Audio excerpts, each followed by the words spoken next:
Hello, कैसे हो आप सब। तो मैं विशाल चिकारा स्वागत करता हूँ आपका हमारे यूट्यूब चैनल पे।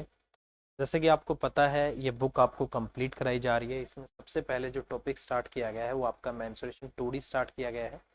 लगभग उसमें 135 क्वेश्चन है, उसमें से 70 क्वेश्चन के आसपास मैं आपको करा चुका हूँ। जल्दी इसको ख़त्म करके मेंस्ट्रुएशन 3D करेंगे, फिर आपका ज्योमेट्री और अलजेब्रा, ये सारी चीज़ें मैं आपको कराने वाला हूँ। ये बहुत बेनिफिशियल है आपके लिए, बुक काफ़ी आपको बेनिफिट देगी, आप इसको ले लीजिए। 7,525 क्वेश्चन है और हर एक क्वेश्चन आपका सेलेक्ट किया गया है एसएससी का, आपका सीजीएल, सीपीओ, एमटीएस और आपका सीएचएसएल, ठीक है, और आपका एसएससी जीडी। हर एक के क्वेश्चन इसमें अच्छे अच्छे जो है सेलेक्ट किए गए और लेटेस्ट आपके 2019, 20, 21 के जो क्वेश्चन है वही आप, ठीक है। तो चलिए, जहाँ तक हमने कर लिया था उससे हम आगे कंटिन्यू करते हैं। इसमें हर चैप्टर में लगभग आपको 150 से 200 क्वेश्चन मिलेंगे और सारे क्वेश्चन अपने आप में अच्छे हैं, ठीक है। और अगर आपने बुक ले रखी हो तो यार, जब मैं इसका सॉल्यूशन कराता हूँ तो अपने पास उसको रखा करो, ताकि अगर आपको कोई भी डाउट आए तो मैं आपको आप मुझसे साथ के साथ पूछ सको, ठीक है। चलिए, ये वाला जो क्वेश्चन है ये तो कल हमने कर लिया था और इस क्वेश्चन का जो आपका आंसर आया था, आई थिंक 16√2 माइनस आपका 16 आया था, ठीक है। ये इस क्वेश्चन का आंसर आया था। अगर आपने इसको नहीं किया हो भाई, इसका जो आंसर इन्होंने दिया था 16√2, हाँ यही आपका कौन सा सी आंसर दिया हुआ था, बिल्कुल सही है, यही आपका दिया हुआ था, ठीक है। अब चलते हैं अगले क्वेश्चन की तरफ। काफ़ी अच्छा क्वेश्चन है वो भी, और वो भी आपका 2017 मेंस का जो पेपर हुआ था उसका क्वेश्चन आपका, ठीक है। चलिए, क्वेश्चन में बोला गया है कि in the given figure P Q R S is square of side 8 centimetre, P Q O आपका 60 है, what is the area of the triangle P O Q, ये आपसे पूछा गया है। सबसे पहली बात, स्क्वायर का जो ईच एंगल होता है, प्रत्येक एंगल आपका 90 डिग्री होता है, तो इसका मतलब ये पूरा 90 है। उस 90 में से पी क्यू ओ ये आपको कितना दे दिया, 60 डिग्री, तो इसका मतलब ये बाकी का आपका कितना होगा, 30 डिग्री, क्योंकि स्क्वायर का प्रत्येक एंगल आपका 90 डिग्री होता है, ठीक है। फिर इसने बोला है कि स्क्वायर की जो साइड है आपको 8 दे रखी है, ये आपको 8 दे रखी है भाई, इसमें किसी को डाउट नहीं होना चाहिए, ठीक है। उसके बाद इसने बोला है कि what is the triangle of P O Q, तो इस ट्रायंगल का आपको एरिया निकालना है, क्या क्या होगा, ठीक है। देखिए, सबसे पहले तो आपको एक कंसेप्ट पता होना चाहिए कि कभी भी अगर आपके पास मान लो कोई ट्रायंगल है, ठीक है, ये आपका ट्रायंगल है इस तरीके से, और ये आपका ए है, और ये आपका क्या है, बी है, और ये आपका क्या है, सी है। मान लो ये साइड आपकी बी है और ये साइड आपकी सी है, और ये बीच वाला एंगल आपको दे रखा है अल्फा। तो किसी भी ट्रायंगल का जो एरिया होता है, अगर आपको दो साइड दे रखी हो और उनके बीच का एंगल गिवन हो, तो एरिया होता है मेरे भाई आपका 1/2, और इंटू में आपका बी, इंटू आपका सी, और इंटू में आपका क्या होगा, साइन अल्फा। क्या होगा, साइन अल्फा मल्टीप्लाई में। तो जो एंगल होता है वो साइन के साथ होता है। अब इस क्वेश्चन पे जब मैंने देखा कि मुझे इस ट्रायंगल का एरिया निकालना है, तो मैंने क्या देखा, यार ये साइड मेरे को 8 दे रखी है, अगर मुझे कैसे भी करके ये ओ क्यू की लेंथ पता लग जाए ना, तो मैं इस क्वेश्चन का आंसर इस वाले फॉर्मूले से निकाल सकता हूँ कि 1/2 इंटू आपका पी क्यू इंटू आपका ओ क्यू इंटू आपका साइन 60। तो हमारा जो फोकस है इस पे है अब, ठीक है। अब इसको कैसे निकालें, आपको पता होगा, मैंने आपको बताया है कि जितने भी आपके क्वाड्रिलेटरल होते हैं, जैसे आपका स्क्वायर है, आपका रेक्टेंगल है, आपका रोम्बस है, आपका पैरेललोग्राम है, इनके जो डायगोनल होते हैं वो उस क्वाड्रिलेटरल के एरिया को दो इक्वल पार्ट में डिवाइड कर देते हैं, ठीक है। जैसे ये स्क्वायर आपका कितना है, स्क्वायर है, इसकी साइड आपको 8 दे रखी, तो इसका एरिया 64 होगा। उस 64 में से 32 तो इस वाले का एरिया आ जाएगा, और 32 इस वाले पार्ट का, इस पूरे का। पी एस आर 32 ये हो जाएगा, पी क्यू आर 32 आपका ये हो जाएगा, ठीक है मेरे भाई। तो ये आपका इतना आ गया। अब मुझे एक छोटी सी बात बताना, अगर मैं पी क्यू आर का एरिया निकालना चाहूं, तो इस ट्रायंगल का एरिया प्लस इस ट्रायंगल का एरिया अगर मैं कर दूं, तो क्या मेरे पास वो इस 32 के बराबर हो जाएगा, इस पूरे पी क्यू आर के बराबर हो जाएगा। तो मैं दो छोटे ट्रायंगल का एरिया ऐड करके इस बड़े ट्रायंगल के एरिया के इक्वेट कर रहा हूँ, ठीक है। और एरिया कैसे निकालूंगा, वही 1/2 इंटू में यहाँ से पी क्यू आपका 8 हो गया, और इंटू में आपका क्या आ गया, ओ क्यू, इंटू आपका ओ क्यू आ गया, और इंटू में आपका कितना है, साइन 60। साइन 60 आपका यहाँ से √3/2 हो जाएगा, ठीक है। प्लस में दूसरे वाले का एरिया आएगा आपका 1/2, और इंटू में इसकी भी साइड आपकी क्या है, क्यू आर 8 दे रखी है, और इसमें जो ओ क्यू है ना वो कॉमन है, और इंटू में आपका साइन 30 है, साइन 30 आपका 1/2 हो जाएगा, और ये एरिया आपका किसके बराबर है, 32 के बराबर है, ठीक है भाई। इतना हो गया आपका 1 यहाँ से अगर मैं बात करता हूँ, 2 दूनी 4 हो गया, 4 दूनी आपका 8 आ गया। उसी तरीके से 2 दूनी 4, 4 दूनी आपका क्या हो गया, 8 हो गया, ठीक है। तो ओ क्यू आपका दोनों में से कॉमन आ गया, ये आपका ओ क्यू आ गया। और अंदर बच गया आपका यहाँ से 2√3 प्लस आपका 2, मतलब आपका 2 प्लस में कितना आ जाएगा 2, और प्लस में आपका 2√3 आ गया। ठीक है भाई, ये आपका इतना आ गया, और ये बराबर आपका क्या है 32 हो गया। ठीक है, तो ओ क्यू की जो वैल्यू आएगी आपकी यहाँ से, ये कितना हो जाएगा आपका 32, और इसमें से 2 कॉमन लेके इसको मैं क्या लिख सकता हूँ √3 और प्लस इसको 1 लिख सकता हूँ। ठीक है, इतना आ गया। अब इसको 2 से मैंने काट दिया, ये आपका 16 आ गया, 16 अपॉन में आपका √3 और आपका +1 आ गया। इसको मैं क्या कर देता हूँ रैशनलाइजेशन। ठीक है, 2 कॉमन आ गया था इतना, तो इसका अगर मैं रैशनलाइजेशन करूंगा तो √3 माइनस आपका 1 आ जाएगा, और नीचे भी आपका √3 माइनस 1 आ गया। ठीक है, तो ये बन जाएगा ऊपर आपका √3 का आपका स्क्वायर होगा, 3 आ गया, उसमें से आपका एक गया 2, 2 से आपका एक कट गया, 2 अट्ठे आपका 16, तो 8 इंटू में √3 माइनस 1। तो ये किसकी वैल्यू आ गई आपकी ओ क्यू की वैल्यू आ गई, इसकी वैल्यू आ गई ओ क्यू की। बस यहीं तक मुझे पहुंचना था। ठीक है, ओ क्यू की मेरी वैल्यू आ गई और यहां तक मुझे पहुंचना था, तो इतने पे मैं आ चुका हूं। ठीक है, अब इसने बोला है कि इस ट्रायंगल पी ओ क्यू का एरिया बता दो। अगर मुझे उसका एरिया निकालना तो यार बहुत सिंपल हो गया ये तो। अब क्या करना है, उसका जो ट्रायंगल पी ओ क्यू है उसका एरिया कितना होगा आपका 1/2, और इंटू में आपका कितना होगा पी क्यू जो कि आपका 8 है, और इंटू में आपका ओ क्यू होगा जो कि आपका 8 इंटू में √3 और माइनस आपका 1 है, और इंटू में क्या होगा आपका साइन 60, साइन 60 आपका कितना हो जाएगा √3 बाय आपका 2 हो जाएगा। ठीक है, ये आपका इतना आ गया। अगर मैं यहाँ से इसको करता हूँ तो 2 दूनी 4 है आपका। ठीक है, 4 दूनी आपका यहाँ से 8 हो जाएगा, ये आपका 8 दूनी 16 हो गया, और 16 और ये √3 आपका इससे मल्टीप्लाई होगा अंदर, तो ये कितना आ जाएगा 3 और माइनस आपका √3 आ जाएगा। ठीक है, इतना आ गया भाई आपका। तो आंसर आ रहा है 16 इंटू में 3 माइनस आपका √3। तो मेरे हिसाब से डी आंसर आना चाहिए, और इन्होंने जो क्वेश्चन का आंसर दिया है इन्होंने भी डी दिया हुआ है। ठीक है, तो डी आपके क्वेश्चन का आंसर आएगा भाई। बस बहुत सिंपल क्वेश्चन है, ये वाला फॉर्मूला अगर आपको पता है ना एरिया निकालने का, तो क्वेश्चन आपका आसान हो जाएगा इस फॉर्मूले से, नहीं तो क्वेश्चन आपको परेशान कर सकता है भाई, ये सच्चाई। ठीक है, चलिए, अगर आपको समझ में नहीं आए ना भाई तो एक बार वीडियो को या तो दोबारा देख लेना या फिर पॉज करके समझ लेना। बहुत सिंपल है क्वेश्चन, कुछ नहीं करना है। मैं फिर लिख देता हूँ, यहाँ पर जो मैंने एरिया का फॉर्मूला लगाया है वो लगाया है 1/2 इंटू आपका यहाँ से पी क्यू इंटू आपका यहाँ से ओ क्यू और इंटू आपका यहाँ से साइन 60 डिग्री, और ये किसी भी ट्रायंगल में लग जाता है। बस कंडीशन क्या होनी चाहिए कि जो दो साइड आपको दे रखी है ना उनके बीच वाला एंगल होना चाहिए। ऐसा नहीं है कि ये एंगल दे दिया हो और आप फिर लगाने लग जाए, तब नहीं होगा भाई आपका। ठीक है, तो क्वेश्चन का आंसर आपका डी आ जाएगा। चलिए नेक्स्ट, अगला क्वेश्चन है, in the given figure 2 square of side 8 centimetre and 20 centimetre are given. ठीक है, इसका मतलब ये जो स्क्वायर है इसकी साइड आपकी 8 है। अब आपको पता है स्क्वायर की जो सारी साइड होती हैं सब बराबर होती हैं, तो सभी एंगल बराबर होते हैं, डायगोनल एक दूसरे को 90 डिग्री पे बाइसेक्ट करते हैं, डायगोनल आपस में बराबर होते हैं, और दोनों डायगोनल को मिलाने से जो 4 ट्रायंगल बनते हैं उनका एरिया आपस में बराबर होता है। स्क्वायर के अंदर जो डायगोनल होते हैं वो वर्टेक्स एंगल को क्या करते हैं बाइसेक्ट करते हैं, मतलब 90 जो डिग्री होते हैं उनको 45 में डिवाइड कर देते हैं। तो ये मैं आपको रिवाइज कराता हुआ चलता हूँ, स्क्वायर की प्रॉपर्टी आपको पता होनी चाहिए। ठीक है, चलिए, अब इसमें तो आपको पता लग गया, इसकी साइड आपकी क्या हो जाएगी 20 हो जाएगी, ये भी आपका क्या है स्क्वायर है। ये कह रहा है मुझे ना डार्क वाला एरिया बता दो। तो यार एक छोटी सी बात बताओ, मुझे पता है कि स्क्वायर का जो ईच एंगल होता है 90 डिग्री होता है, तो उसमें ये 90 हो गया, मुझे ये पता है। अगर कैसे भी करके, आपको पता ना एरिया निकालने का फॉर्मूला होता है 1/2 इंटू बेस इंटू हाइट, तो इस वाले ट्रायंगल में अगर मुझे बेस पता है तो कैसे भी करके अगर मुझे ये वाली साइड पता लग जाए तो मेरा एरिया हो जाएगा 1/2 इंटू आपका बेस और इंटू आपका हाइट, तो मेरा इसका छोटे से का एरिया निकल आएगा। ठीक है, अब हमारा फोकस क्या है इसी को निकालने पे। तो कैसे करेंगे भाई, बहुत सिंपल सी बात है। अगर कभी भी इस तरीके से आपको दे रखा है, एक छोटी सी बात समझना, 90 डिग्री इसमें भी है 90 डिग्री इसमें भी है। ठीक है, ये एंगल आपका अल्फा ले लेता हूँ, ये आपका कॉमन आ जाएगा, तो ये छोटा ट्रायंगल और ये आपका बड़ा ट्रायंगल दोनों आपस में सिमिलर हो जाएंगे। कौन सी प्रॉपर्टी से, एंगल एंगल। जब भी किन्हीं दो ट्रायंगल के दो एंगल बराबर हों और दो बराबर होते तो तीसरा अपने आप बराबर हो जाता है, तो उस केस में दोनों ट्रायंगल आपस में क्या हो जाते हैं सिमिलर हो जाते हैं। अब जब सिमिलर होंगे तो कोरस्पॉन्डिंग साइड्स की लेंथ का जो रेशियो होता है वो आपस में क्या होता है बराबर होता है। ठीक है, और ये आपका इतना हो गया। इसके अलावा तीसरा एंगल अपने आप बराबर हो जाएगा, आपको पता ही है। इसका मतलब ये मान लो बीटा हो गया। ठीक है, तो ये कौन सा आ गया, तो ये भी आपका क्या हो जाएगा एक तरीके से बीटा ही हो जाएगा। ठीक है, तो अगर मैं छोटे वाले में बीटा के सामने की बात करूं तो मेरा कितना है 8 है, तो बड़े वाले में बीटा के सामने 20 और 8 आपका कितना 28 है। ठीक है भाई।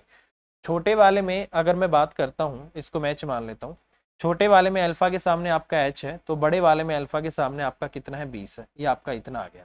ठीक है, ये आपका 5 पे चला गया, ये आपका 7 पे चला गया, और हाइट आपकी कितनी आ गई यहाँ से 40/7 आ रही है। हाइट कितनी आ गई आपकी 40/7, वो 20 आ रहा है और आपका इतना आ गया। ठीक है, अब इसने मुझे बोला है इसका एरिया बता दो कितना होगा। तो यार एरिया कैसे निकालें, हाइट मेरे पास आ गई, बेस मेरे पास पता है 8 है, तो एरिया कितना आ जाएगा 1/2 इंटू बेस इंटू हाइट, तो एरिया होगा आपका 1/2, बेस आपका 8 है, हाइट आपकी कितनी आ गई 40 में आपका 7 आ गई। ठीक है, तो ये 2 से आपका ये 4 पे चला जाएगा, तो एरिया कितना आ गया 160 में आपका 7। तो इसका मतलब इस क्वेश्चन का जो आंसर होगा वो आपका 160 में क्या हो जाएगा 7 हो जाएगा, तो बी आपके क्वेश्चन का आंसर आ जाएगा। ठीक है, सिंपल है, कुछ नहीं करना। हाँ, एक सबसे बड़ी दिक्कत आती है बच्चों को कि कोरस्पॉन्डिंग साइड कौन सी होती है। मेरे भाई जो एंगल बराबर होते हैं ना दोनों ट्रायंगल में, उन दोनों एंगल के सामने वाली जो साइड होती है वो कोरस्पॉन्डिंग साइड कहलाती है। जैसे छोटे वाले में बीटा के सामने आपकी ये है, तो बड़े वाले में बीटा के सामने आपकी पूरी है। इस छोटे वाले में अल्फा के सामने ये है, बड़े वाले में अल्फा के सामने आपकी पूरी बड़ी है। तो जो दो एंगल बराबर हैं उनके सामने वाली जो साइड होती है वही कोरस्पॉन्डिंग साइड कहलाती है, और जो दो साइड बराबर होती हैं उनके सामने वाले जो एंगल होते हैं वो कोरस्पॉन्डिंग एंगल कहलाते हैं। ठीक है, तो ये आपको समझ आ गया होगा, संगत भुजाएं बोला जाता है, संगत कौन संगत भुजाएं। तो फिलहाल क्वेश्चन का आंसर आपका बी आ जाएगा। ठीक है, चलिए नेक्स्ट क्वेश्चन में बोला गया है कि an equilateral triangle of side आपका 12 centimetre is drone. What is the area of the largest square which can be drone inside it. इसके अंदर बनने वाले बड़े से बड़े स्क्वायर का एरिया क्या होगा, ये इसने आपसे पूछा है। ठीक है, देखिए यार बहुत सिंपल है क्वेश्चन, आपको पता होगा कि इक्विलेटरल ट्रायंगल के बारे में आपको पता होना चाहिए। सबसे पहली बात, इक्विलेटरल ट्रायंगल में होता क्या है, सभी साइड और सभी एंगल आपस में क्या होते हैं बराबर होते हैं। ठीक है, मान लो कि ये आपका इक्विलेटरल ट्रायंगल आ गया। ठीक है, तो ये साइड आपकी ए हो गई, ये आपकी बी हो गई, और ये आपकी क्या हो गई सी। हर एक एंगल आपका 60 डिग्री होगा।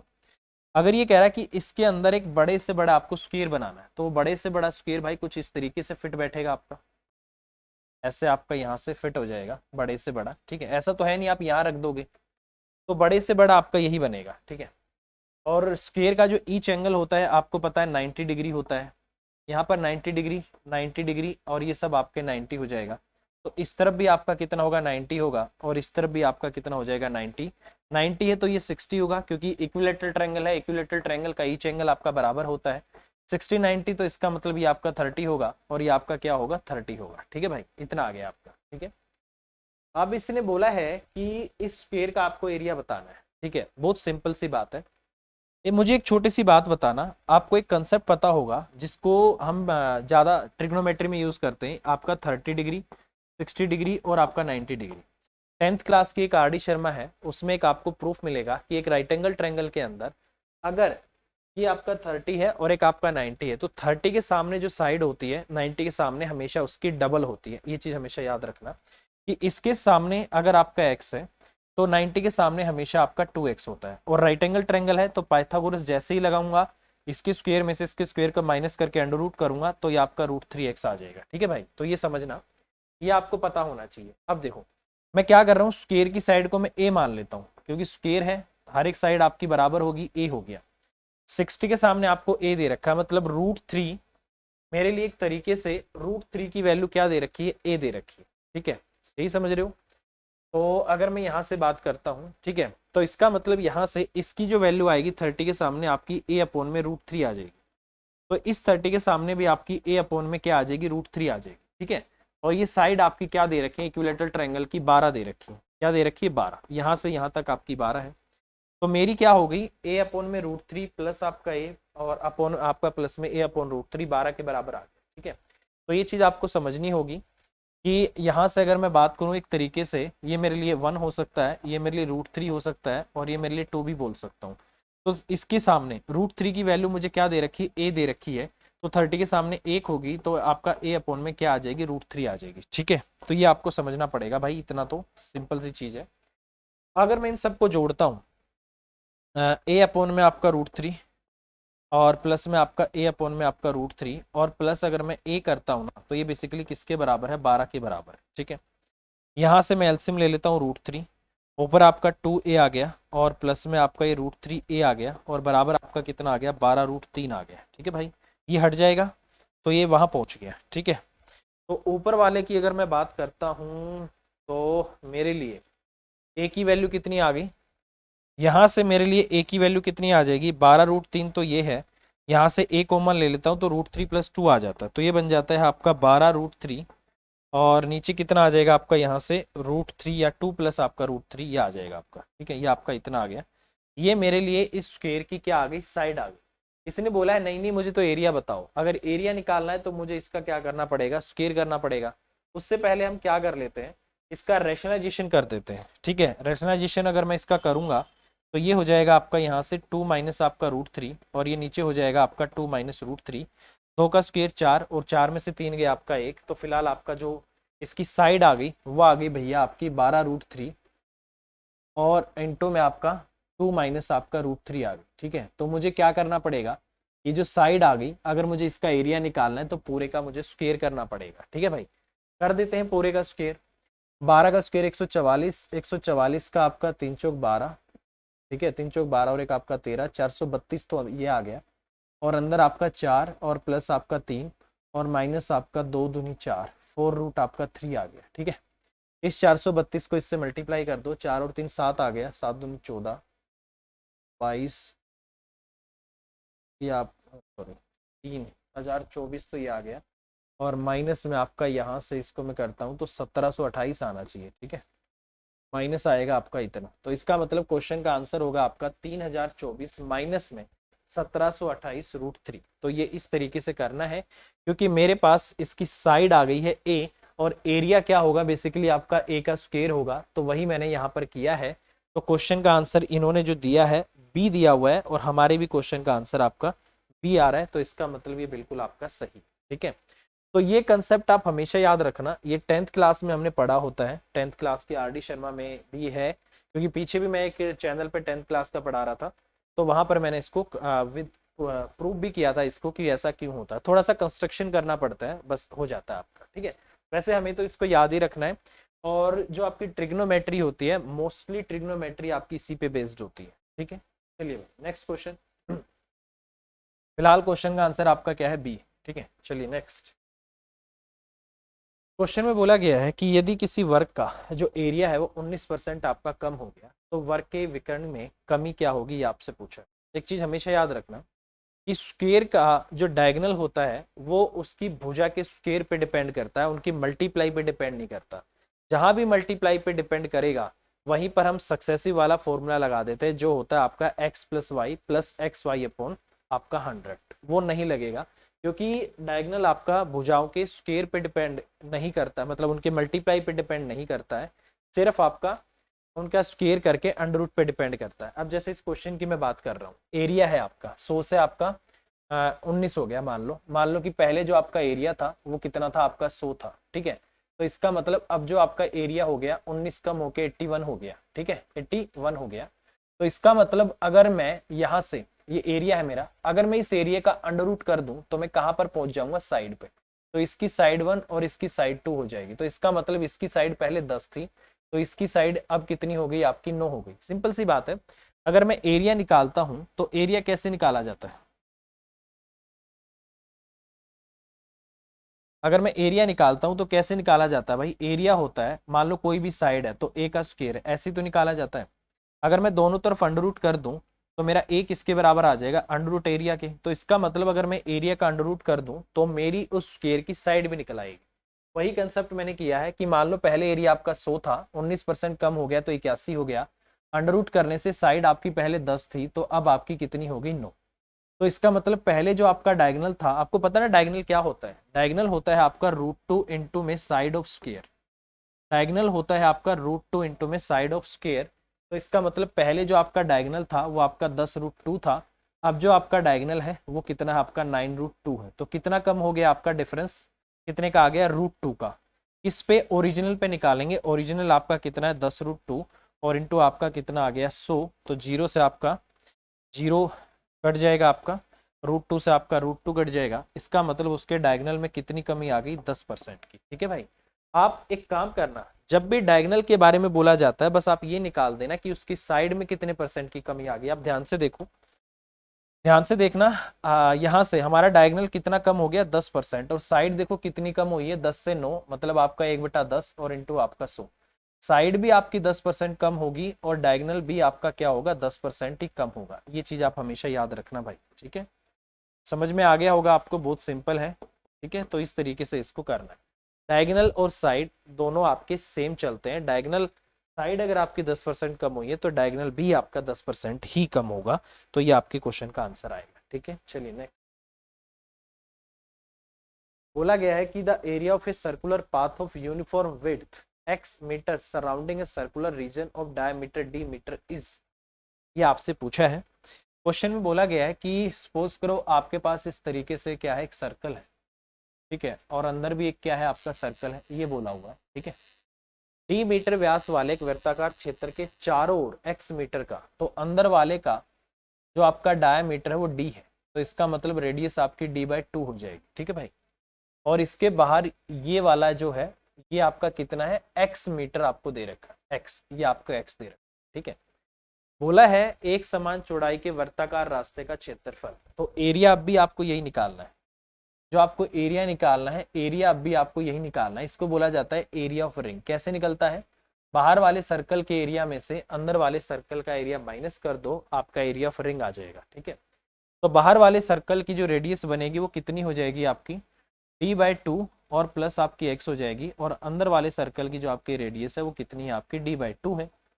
तो क्या होगा आपका एरिया, पाई आर का स्क्वायर और माइनस आपका पाई आर का स्क्वायर, यही तो होगा। तो यहाँ पर ध्यान से देखना, दोनों में से पाई आपका कॉमन आ जाएगा। ठीक है, तो यहाँ पर मैं लिख लेता हूँ, दोनों में से पाई कॉमन आ गया, पाई को वैल्यू पुट नहीं करनी। ठीक है, पाई आ गया, आर का स्क्वायर मतलब मुझे क्या करना है, इस पूरे का स्क्वायर करना है। तो इसका अगर मैं स्क्वायर करूंगा, अगर मैं दोनों तरफ स्क्वायर कर देता हूँ, यहाँ भी इसको स्क्वायर कर दिया, तो ये बन जाएगा आपका यहाँ से डी का स्क्वायर, ए का स्क्वायर, प्लस में आपका बी का स्क्वायर, और प्लस में आपका 2ab, तो 2 इंटू में आपका डी अपॉन में आपका 2 आ गया। ठीक है, और माइनस में इसका स्क्वायर करना है, तो ये हो जाएगा आपका डी का स्क्वायर और अपॉन में आपका कितना आ गया, 4 आ गया। ठीक है भाई, ठीक है, तो मैंने क्या किया है, यहाँ से पाई कॉमन लेके आर का स्क्वायर माइनस आर का स्क्वायर किया है, बस यही कंसेप्ट, सॉरी यही कंसेप्ट मैंने इसमें लगाया है। ठीक है, क्योंकि पाई दोनों में कॉमन है तो आ सकता है।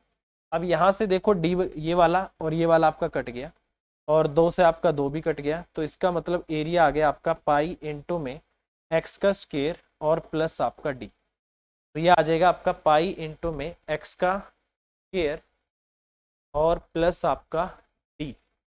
कुछ है ऐसा,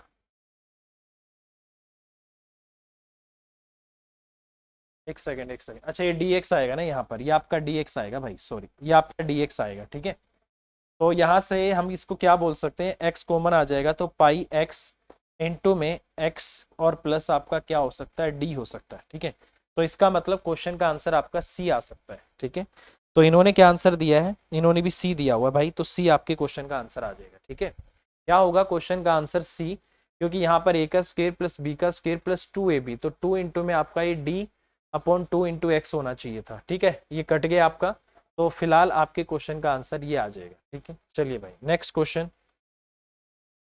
ये क्वेश्चन काफी अच्छा क्वेश्चन है भाई, इसको आप एक बार ट्राई करो, जब तक मैं पानी पी लेता हूँ। बहुत ही अच्छा क्वेश्चन है ये आपका, करना इसका क्या आंसर आ रहा है।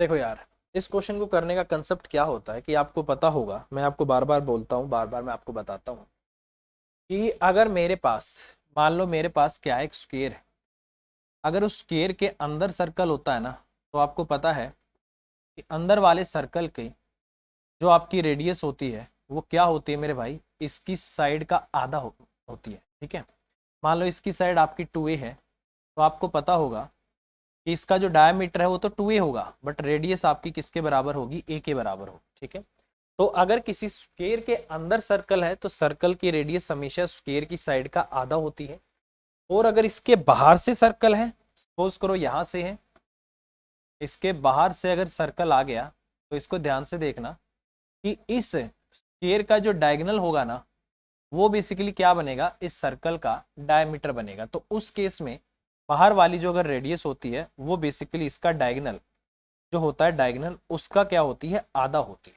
ये चीज आपको याद रखना, ठीक है। अगर अंदर सर्कल है तो रेडियस आपकी साइड का आधा होगी, अगर बाहर सर्कल है, स्फीयर के बाहर सर्कल है, तो उसकी रेडियस डायगोनल का आधा होगी। ये चीज आपको याद रखना, ठीक है। अब जैसे इस क्वेश्चन के बारे में बोला गया है, in the given figure the ratio of the area of the largest square to that of the smallest square, सबसे बड़ा स्क्वायर और सबसे छोटा जो अंदर स्क्वायर है उसका एरिया का रेशियो आपको बताना है, ठीक है। ठीक है भाई, अब देखो ऐसा क्वेश्चन कभी भी आ जाए, आप अपनी मर्जी से स्क्वायर की एक साइड मान लो, मैं मान लेता हूं बाहर वाला जो है ये वाला, इसकी जो साइड है वो कितनी है, 8 है। अपनी मर्जी से आप 4 भी ले सकते हो, 2 भी ले सकते हो, कुछ भी ले सकते हो, आपकी मर्जी है, ठीक है। चलिए अब आते हैं, एक एक करके आपको समझना होगा। अब आते हैं इस बड़े वाले सर्कल के अंदर। अगर मैं इस बड़े वाले सर्कल की बात करता हूं तो उसका जो डायमीटर होगा वो 8 होगा कि नहीं होगा, ठीक है। इसको मैं बस आपको समझाने के लिए बता दूं, यहां से यहां तक ये क्या है, इसका डायमीटर ही तो है। तो इसका डायमीटर इस स्क्वायर की साइड के बराबर होगा, तो इसका मतलब उसका जो रेडियस होगी वो किसके बराबर होगी, इस साइड का आधा होगी, ठीक है भाई। तो इसको अगर मैं मिटा दूं, ठीक है, इस वाली लाइन को अगर मैं यहां से मिटा देता हूं, इसको मैं मिटा दूं, तो मैं यहां से बात बोल सकता हूं कि इस वाले सर्कल की जो रेडियस होगी वो कितनी होगी, आपकी 4 होगी, ठीक है। मानते हो इस बात को। और इसके अंदर जो ये जो आपका स्क्वायर है ये वाला, क्या आपको पता है कि इसका जो डायगोनल होगा, इसका डायगोनल किसके बराबर होगा, इसका डायगोनल उसके डायमीटर के बराबर होगा। मानते हो आप इसको। और उसका डायमीटर कितना है, 8 है। उसका डायमीटर कितना है, 8 है। तो अगर मैं यहां से आपको ये बोल दूं कि इस स्क्वायर की जो आपकी साइड है x है, इस स्क्वायर की साइड आपकी क्या है, x है, तो इसका डायगोनल आपका कितना होगा, √2x होगा। और इसका जो डायगोनल है वो इस सर्कल के डायमीटर के बराबर होगा, और उस सर्कल का जो डायमीटर होगा वो बाहर वाले स्क्वायर की साइड के बराबर होगा। तो इसका मतलब यहाँ से जो आपका √2x है वो बेसिकली किसके बराबर है, 8 के बराबर है। तो x की वैल्यू कितनी आ गई, 8 अपॉन आपका √2। इसको ऊपर नीचे √2 से अगर मैं मल्टीप्लाई कर देता हूँ तो x की वैल्यू मेरी कितनी आ जाएगी, 4√2 आ जाएगी, ठीक है भाई। तो ये आपका 4√2 आ गया, ठीक है। तो इसका मतलब क्या हो गया कि इस वाला जो अंदर वाला ये जो आपका स्क्वायर आया है, इसकी जो साइड है वो कितनी है, आपकी 4√2 आ गई, ठीक है। x की वैल्यू कितनी आ गई, आपकी 4√2। लिख लेता हूं भाई इसको, ये हो गई आपकी यहां से 4√2, इसकी साइड आ गई आपकी 4√2, ठीक है। अब देखो इस वाले स्क्वायर के अंदर भी सर्कल है, इस वाले स्क्वायर के अंदर भी सर्कल है। तो अगर मैं बात करूं उस वाले सर्कल की, उस वाले सर्कल का जो डायमीटर होगा, इसका मतलब वो इसकी साइड हो जाएगा। बहुत सिंपल सी बात है। अब मैं क्या कर रहा हूं, यहां से इसको भी हटा के अब मैं अंदर वाली जो आपका स्क्वायर है ना उसकी साइड मान लेता हूं, ठीक है भाई। अगर मैं बात करता हूं यहां से, चलो ये ले लेता हूं, तो इसकी साइड अगर मैंने यहां से क्या मान ली, ए मान ली, ये ए हो जाएगा और ये आपका ए हो गया, ए हो गया। तो इसका जो डायगोनल बनने वाला है हमारे लिए क्या होगा, √2a होगा। और इसका जो डायगोनल होगा वो इस वाले सर्कल के डायमीटर के बराबर होगा। मानते हो आप इसको।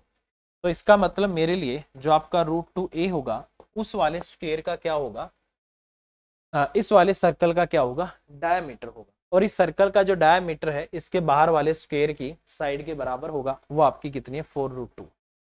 तो √2 से आपका √2 कट गया, a की वैल्यू कितनी आ गई, आपकी 4 आ गई, ठीक है। इसका मतलब इस अंदर वाले स्क्वायर की साइड आपकी कितनी है, 4 है, ठीक है भाई। समझ आ गया।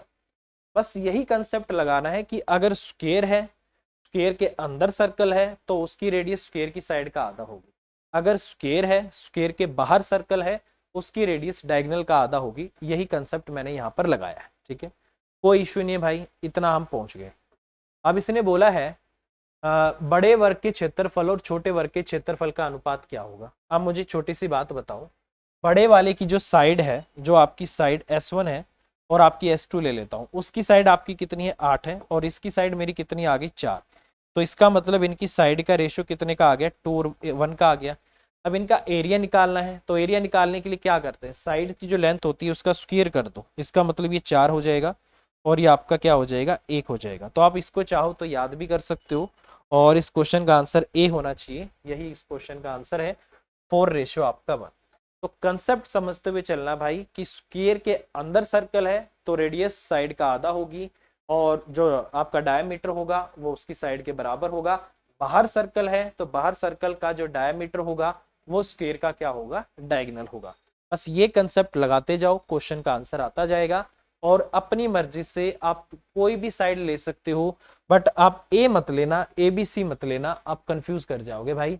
इसको न्यूमेरिकल वैल्यू में लेके चलोगे बाहर से तो ज्यादा आसान रहेगा। ठीक है, चलिए भाई एक और क्वेश्चन देख लेते हैं। अगला क्वेश्चन है the side of a square is a centimetre, ratio of the diagonal to side is, ये आपको बोला है। देखो इसको भी करने की जरूरत है क्या, इसको तो कराने की मुझे लग रहा है जरूरत है नहीं, तो वैसे भी मैं आपको बता देता हूँ। मान लो ये आपका क्या है स्क्वायर है, इसका ये आपका ए है, ये आपका बी है और ये आपका सी है और ये आपका डी है। इसने बोला इसकी साइड आपकी क्या है ए है, तो कह रहा है एक काम करो मुझे इसके डायगोनल और इसकी साइड का रेशियो बता दो। देखो कैसे निकालते हैं, सबसे पहले तो आपको पता होगा स्क्वायर का जो ईच एंगल होता है आपका 90 डिग्री होता है। अब अगर मैं BCD की बात करता हूँ तो आइसोस्केलेस राइट एंगल ट्रायंगल बन गया, और इसमें अगर मैं पाइथागोरस लगाता हूँ तो ए का स्क्वायर प्लस ए का स्क्वायर अंडर रूट करूंगा तो ये किसके बराबर आ जाएगा 2a का स्क्वायर और उसका आपका अंडर रूट आ गया। तो इसमें से √2 तो अंदर रह जाएगा और a आपका बाहर चला जाएगा, तो इसका मतलब डायगोनल आपका √2a होता है। ठीक है, तो इसने बोला है डायगोनल आपका √2a हो गया और साइड आपकी क्या है a है, तो ये रेशियो आपसे पूछा है, तो ये आपका √2 और रेशियो आपका कितना आ जाएगा 1। तो क्वेश्चन का आंसर होगा √2 रेशियो 1। तो इसका मतलब ए आपके क्वेश्चन का आंसर आ जाएगा भाई। ठीक है, सिंपल है, कर लोगे आप इसको। ठीक है, चलिए भाई एक और क्वेश्चन